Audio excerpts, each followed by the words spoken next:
When you try to interview those people who have very personal experience, how do you really interact and pull out this very like innermost feeling and help them express that out from their mouth? If people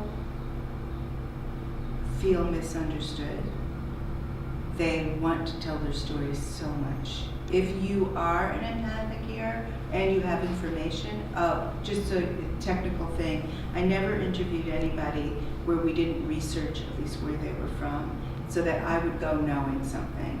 I learned that very early on. When I was 21, I was interviewing Holocaust survivors, and I learned very early on, know something about the person's history and what they were going through in terms of their country, the geopolitics, the political situation, the law, because they know everything about what their experience was.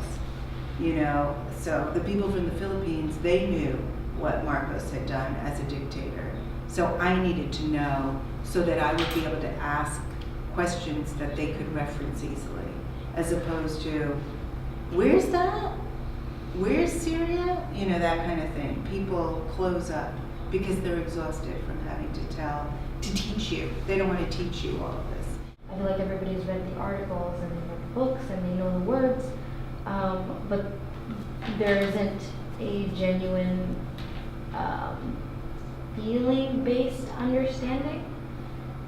So like, hey, you should come visit Pakistan sometime.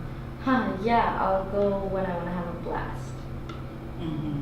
Because those are that's the kinds of jobs where there's bombs. So the question I have then always is there, once you do open people's eyes to the human factor, right? Because that's what you're saying. Academically, I can read about things. Academically, I can know about what's going on. And then how do I, as a human being, respond? And I think that there might be a real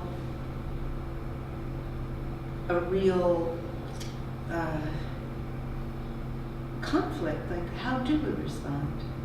Can we respond empathically and then not do anything? You know, I mean, I'm not sure that people always know what to do.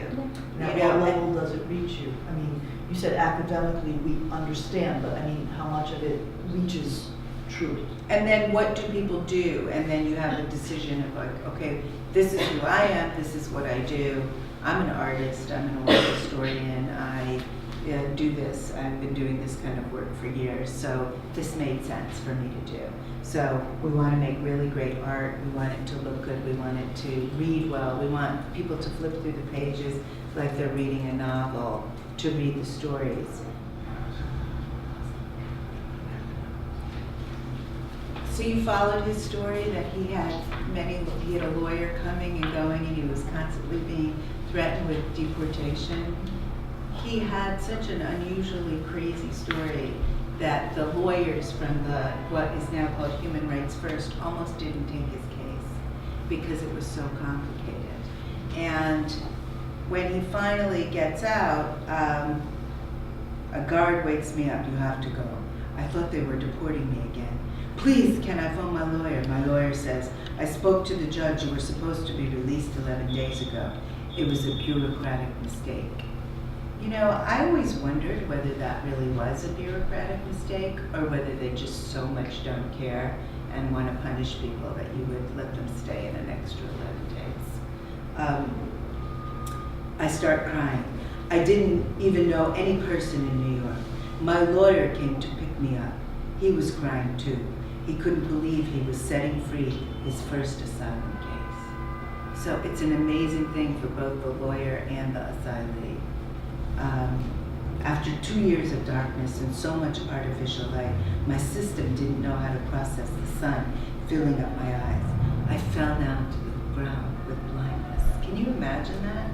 So the artificial light is so dark that you would go outside and that light that we see out there right now would be too much for you. And you'd just like fall down.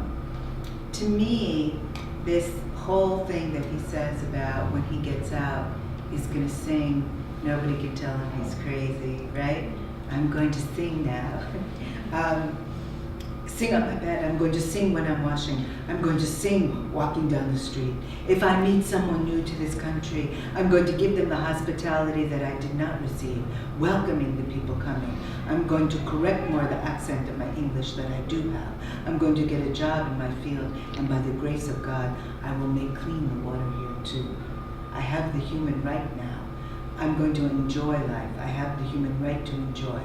I have the right now. It's such a striking thing to say after being imprisoned for 2 years.